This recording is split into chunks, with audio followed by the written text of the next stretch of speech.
Hey everyone, welcome back to all my listeners. Hope you're all having a great day so far. And if it's your first time finding me, thanks so much and welcome. Welcome to episode 9 of my 3rd season. Today is Wednesday, June 30th, 2021. My name is Sonal Patel, and this is the Paint the Medical Picture podcast series. Now, I have to admit on this solo session, I'm so happy to share all my compliance tips on something near and dear to me. Critical care services. There's a new comparative billing report, or CBR, that's headed your way soon. And I also discuss highlights from this month's criminal and civil enforcement cases involving fraud, waste, and abuse. And I round out today's episode with a remarkable note on journeys from the French novelist, essayist, and critic, Marcel Proust.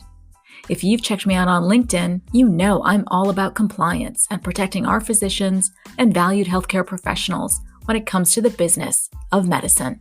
I hope this week with me brings you enough to take back to your organizations, to want to dive in deeper, to use my tips and best practices to ensure success. I hope this podcast will help you boost the quality of documentation capture and improve coding accuracy as you help your providers paint the medical picture.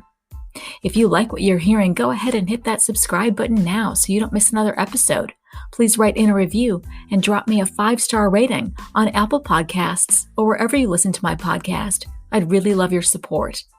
And as always, a friendly disclaimer. Remember, I am bringing you current healthcare industry news, my compliance tips and recommendations based on my over 10 years of experience in front office, back end, coding, and billing for multi-specialty physicians, compliance, and auditing for both E&M and surgical operative reports.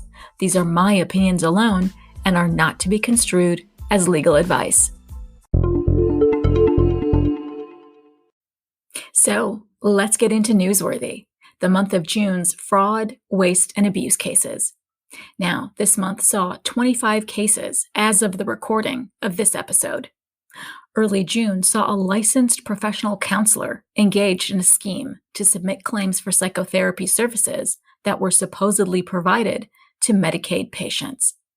The vast majority of these claims were for dates of service when no psychotherapy services of any kind were provided to those Medicaid patients. And even further, on a small number of those dates of service, services were rendered by unlicensed individuals who aren't qualified or licensed to provide psychotherapy. This counselor has agreed to pay restitution to Medicaid in the amount totaling over $1.3 million. Now, there's another case involved in the state of Tennessee.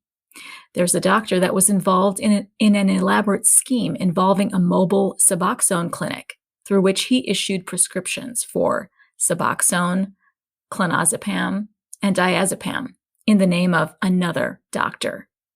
Now, he would meet patients at his home or in parking lots where he did not conduct any examinations, but he would go ahead and give those drug customers prescriptions, which were again signed by another doctor for these types of controlled substances. These customers were charged $300 cash per monthly visit. Those customers would then turn around, take their prescriptions to be filled at pharmacies, where quite a few of them use their health insurance to pay for those controlled substances. Now, an FBI agent in charge has stated, quote, "Tennessee remains at the epicenter of the opioid crisis. Opioid abuse destroys lives and it devastates families. It is extremely disappointing when caregivers allow greed and selfishness to violate their oath to help those in need. The FBI, along with our federal, state, and local partners, will continue to investigate and hold accountable those facing consequences of their actions." Now, mid-June also saw another case where $650,000 was recovered from providers allegedly billing Medicare and Medicaid for urine drug tests that they did not and could not perform because their testing laboratories lacked the equipment and even the capability to carry out those tests. There were also many of the usual offenders like kickbacks, bribery schemes, unlawful opioid and controlled substances distributions, and money laundering. But I'd like to highlight a few very similar cases that I find most interesting. First, this case involves a chiropractor and her medical group agreeing to a $2.6 million settlement and a 10-year exclusion from participation in any federal healthcare program. Now, a civil complaint alleged that she fraudulently obtained over $3.9 million from the Medicare and TRICARE programs by billing for the implantation of neurostimulator electrodes. Now, these are technically surgical procedures which require the use of an operating room or an OR, for which Medicare pays thousands of dollars. Now, her staff did not perform surgery. In fact, her nurses at the clinic were trained to use the neurostimulator electrode devices in part by watching YouTube videos. And allegedly, she and her staff ignored warnings and specific guidance from Medicare contractors and her own outside billing companies, including warnings that the devices were being labeled as quote-unquote possible fraud. Now, the second case also involves these erroneous neurosurgical types of CPT codes in electroacupuncture devices.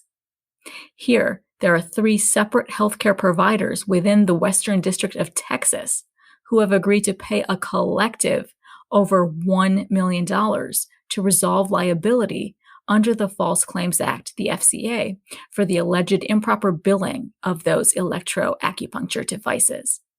Now, these 3 providers were foot and ankle, physical medicine, and spine and pain management professionals who billed Medicare and even TRICARE for the implantation of neurostimulators, again, a surgical procedure that requires an operating room and is reimbursable by federal healthcare programs, and again, in the thousands of dollars, right? Further, there's yet a third case for another pain doctor who agreed to settle allegations involving false billing for electroacupuncture devices once again for almost $350,000. He allegedly billed Medicare, again, for the implantation of neurostimulator electrodes. And as we know, these surgical procedures usually require the use of an operating room. And again, Medicare pays thousands of dollars per procedure. Now, no one at this practice performed surgery. Instead, patients received devices used for electroacupuncture, which in fact is a device that inserts needles into patients' ears with the neurostimulator taped behind the ears with an adhesive. So again, there's no surgery. And of course, there are still 2 more chiropractic practices that have agreed to pay and resolve the liability under the False Claims Act in the amount of over $800,000 for the alleged improper billing of P-stim electroacupuncture devices. Wow. So the showcase pieces this month underscore the facts that no matter if these electroacupuncture devices are being peddled under the brand names of ANSI Stim or NeuroStim or Styvax or ePulse or NSS2 Bridge, devices like these are in fact applied with an adhesive and insertion of a limited number of needles. Their application does not require any surgery nor any anesthesia, nor does it take place in an operating room. Federal healthcare programs do not reimburse for devices such as the ANSI Stim and the others I mentioned, whether they are characterized as electroacupuncture or as an implantable neurostimulator. We must be very mindful when marketing companies and product deliverables tell us how to code for these services.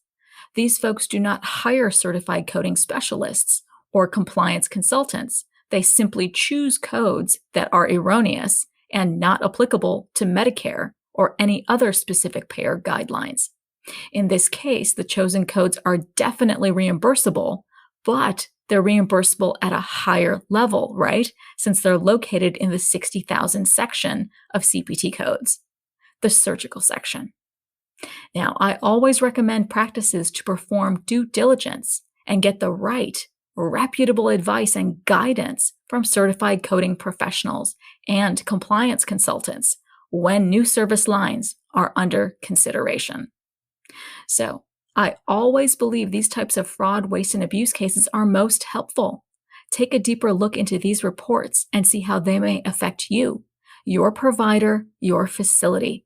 Start self-auditing your service claims and coordinating documentation to ensure you are meeting compliance.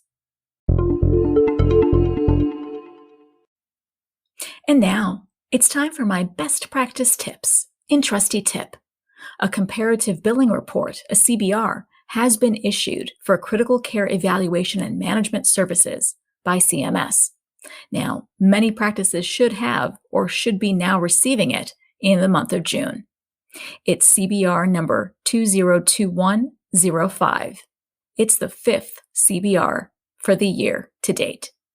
Now, the focus is on rendering providers nationwide that submitted claims for critical care services, which includes CPT codes 99291 and CPT code 99292. The CBR also addresses Modifier 25. Ugh, that scoundrel Modifier 25 shows up again. So this modifier keeps on showing up everywhere. A month ago, it was affixed to the dermatology types of claims. And here we are again with the critical care services. So it's still shining in the spotlight. Anyway, let's get back to this particular CBR. So these are the providers who've been identified with vulnerabilities in their billing patterns, and they should be aware that this CBR contains an analysis of billing practices across geographic areas and serve as an educational tool for possible improvements in your billing and ensuring you are maintaining compliance. Specifically, the critical care services vulnerability is quantified in the CBR, and it's according to the 2020 Medicare Fee-for-Service Supplemental Improper Payment Data Report that reflects a 9.7 improper payment rate for Medicare Part B critical care providers, and that represents a total over $21 million. Now, of that, 22.9% of this improper payment rate is due to insufficient documentation. And 72.2% of this improper payment rate is due to incorrect coding. There's also a 19.7% improper payment rate for CPT code 99291. Now, it's critical to understand that a CBR does not indicate that you are going to get an audit, although please be very mindful that this is a phrase directly coming from the MACs that issue the CBRs. So take that with plenty and plenty and plenty of grains of salt. More directly, consider this your notice, your warning. You are being looked at closely. The value of the CBR to providers is that it serves as a tool to look at their billing patterns as compared to their peers. The value also includes the facts that specific coding guidelines and billing information will be detailed. The CBR informs providers whose billing patterns differ from those of their peers. Now, the desired behavior here is to capture proper and compliant documentation for services. This means the documentation must support the proper use of critical care codes, and therefore CMS guidance must be followed.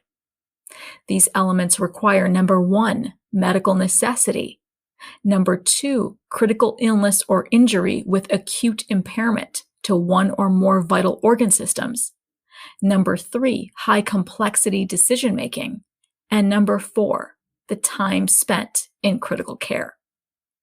So, in the analysis and results portion of the CBR, it quantifies that there were over 93,000 rendering providers nationwide with combined allowed charges of over $1.1 billion for providers that submitted claims for critical care services.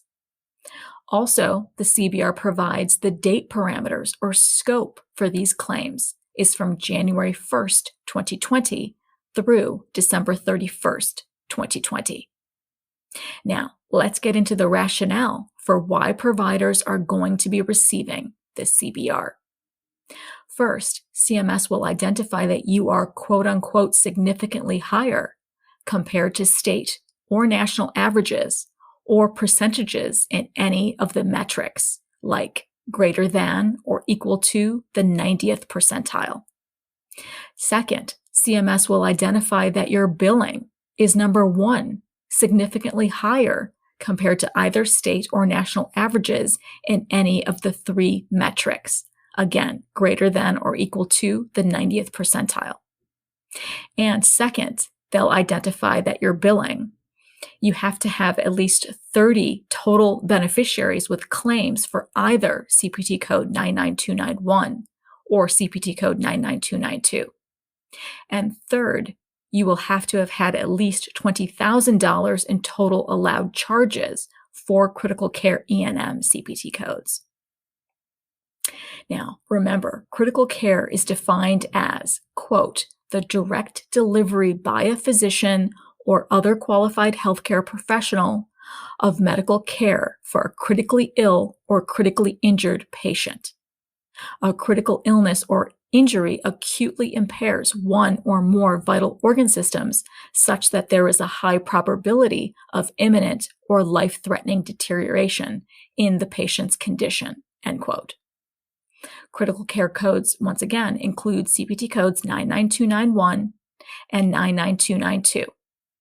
CPT code 99291 is defined as critical care, evaluation and management of the critically ill or critically injured patient, first 30 through 74 minutes. Now, CPT code 99292 is defined as critical care, evaluation and management of the critically ill or critically injured patient, each additional 30 minutes. And remember, this is an add-on code, right? So list it separately in addition to the code for the primary service. Now, understanding how to correctly apply units to each code is critical then, right? You must ensure that you're capturing all of the critical care time appropriately in documentation and in the units appended to CPT code 99291 and 99292. Also note critical care guidelines and the appropriate use of critical care codes. Critical care involves high complexity decision-making to assess, manipulate, and support vital system functions to treat single or multiple vital organ system failures and or to prevent further life-threatening deterioration of the patient's condition. Also, medical care provided to a critically ill, injured, or post-operative patient qualifies as a critical care service only if both the illness or injury and the treatment being provided meet these requirements. Also, critical care services must be medically necessary and reasonable. Now, all of these details are found in the Medicare Claims Processing Manual, Chapter 12, Section 30.6.1. And a big tip from me, when trying to capture critical care codes, review documentation thoroughly and know that many services are already included or bundled into critical care. These bundled service types include vascular access procedures, ventilator management, temporary transcutaneous pacing, pulse ox, gastric intubation, blood gases and information data stored in computers, blood draws, chest x-rays with the professional component only, and interpretation of cardiac output measurements. And let's get back to that modifier 25, that clearly we still need to do better, right? And append it only when it's appropriate and medically necessary.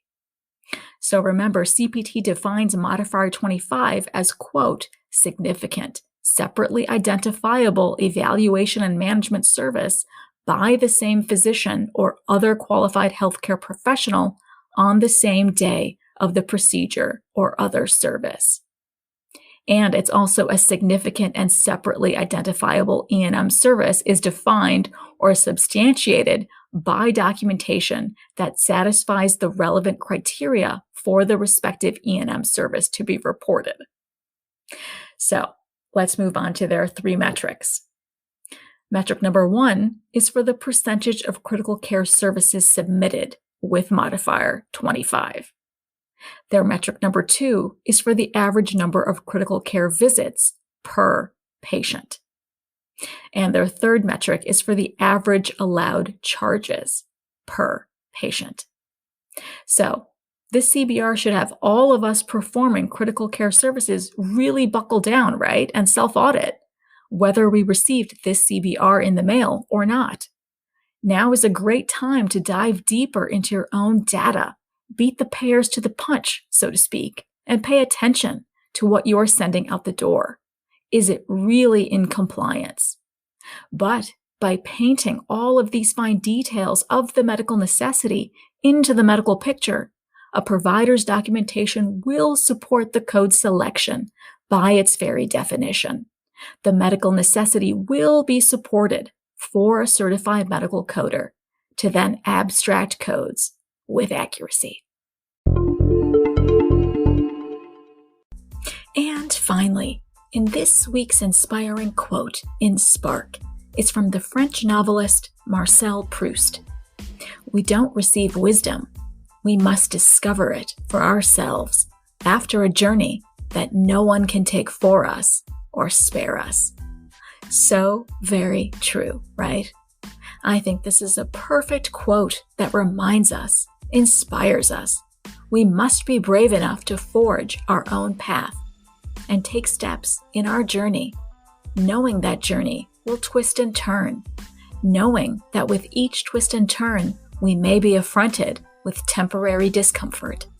But we must be able to see the bigger picture. In fact, we are gaining wisdom along the way. I am happy Marcel Proust's spark still burns brightly in all of us today. So that wraps up today's episode. Please go out and make this a great day, an incredible week for yourselves. Aim a little higher, do a little more, and give back in any way you can in 2021. There's so much each one of us can do. As always, I appreciate you diving into today with me. And if you want more information from me, go ahead and follow me on LinkedIn. I'll leave links to everything in the show notes below. Please continue staying safe and healthy. Practice safety for one and all during our collective life in the time of coronavirus. Thank you for listening in on today's episode, and I hope every week with me brings you closer to helping your providers paint a masterpiece. See you next Wednesday.